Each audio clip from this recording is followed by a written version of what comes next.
our listeners and viewers around the country and around the world.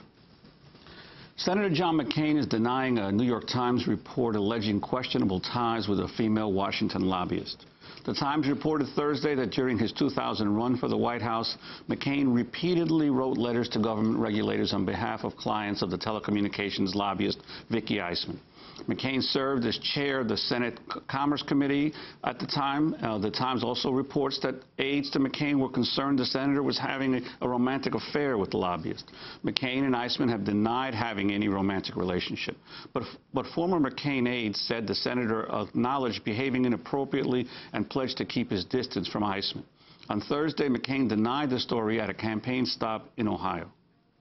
At no time have I ever done anything that would betray the public trust, nor make a decision which in any way would not be in the public interest and would favor anyone or any organization. As chairman of the Commerce Committee, there were hundreds of issues, including many telecommunications issues, that came before the committee. I had to make decisions on those issues, and I made those decisions. Sometimes they were agreed with, sometimes they were not. But any observer will attest to the fact that I made those decisions on the basis of what I thought was in the best interest of the American citizen. So I'm proud of my record of service to this country. The McCain campaign later accused the New York Times of rushing to print the story to preempt an article in the New Republic that said Times staffers had clashed over its publication. The New Republic criticized the article for relying on what it called anecdotal evidence and says Times executive editor Bill Keller had initially opposed it. In a statement, Keller said he and the Times stand by the story. In its article, the New York Times mentions McCain's involvement in pushing through a television deal sought by one of Eisman's clients, Paxson Communications. In 1999, Paxson was awaiting approval from the Federal Communications Commission to purchase a television station in Pittsburgh. The deal was opposed by a local community group because it would have turned a public television license into a commercial one. Eisman confirmed to the Times she sent McCain staffers information that would later form the basis of 2 letters in which McCain urged the FCC to reach a decision. The letters were deemed so unusual that the FCC chair at the time, William Kennard, accused McCain of interference. As chair of the Senate Commerce Committee, McCain would apparently be in violation of ex parte rules barring outside pressure on FCC decisions. Our first guest was on the other side of McCain's lobbying efforts in this case. Angela Campbell was the attorney for the Alliance for Progressive Action and QED Accountability Project, the community groups that sought to block Paxson's takeover of the Pittsburgh public television license. She's currently director of the Institute for Public Representation at Georgetown University Law Center. She joins us now from Washington, D.C. Angela Campbell, welcome to Democracy Now! Why don't you start off by explaining what this case is about? Well, in Pittsburgh, there were 2 public television stations, and they were operating on channels that the FCC had specifically designated for non-commercial educational purposes. And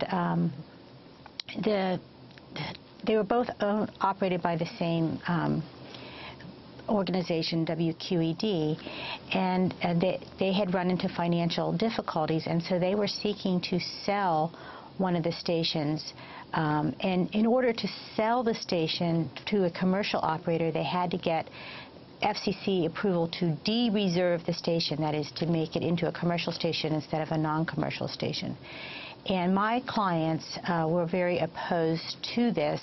They felt that, you know, this was a public resource, should be serving the public, and they wanted to improve the service on the station and help the public broadcasters be more responsive to the community rather than allow it to be sold. So they opposed the de-reservation of the station, and the FCC agreed with my clients that it would not be in the public interest to turn this into a commercial station. Then what happened was the FCC, the public broadcaster had what they called a Plan B.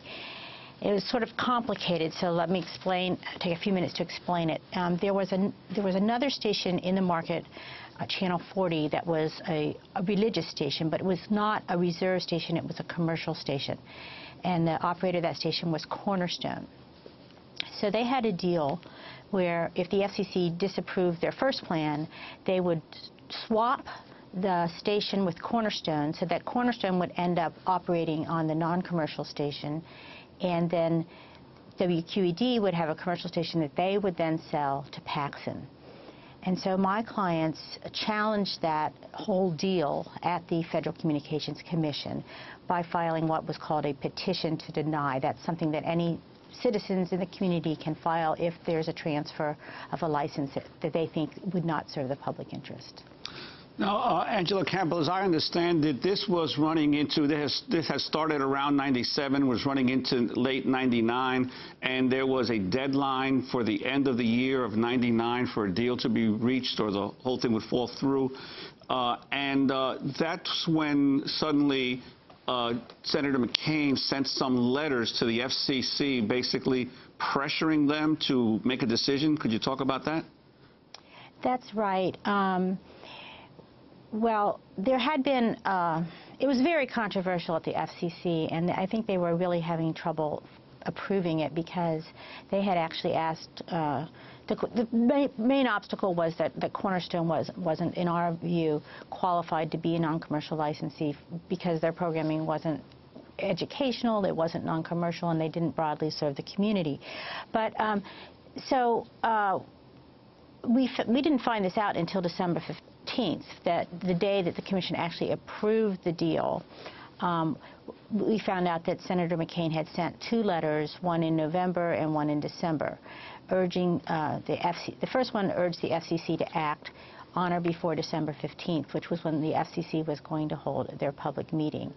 The second letter, which was in early December, said that the agenda for that meeting had come out and he didn't see that the FCC was planning to vote on it on that date, and so he wanted to know whether the commissioners were voting on it through another process which doesn't involve putting it on the public agenda.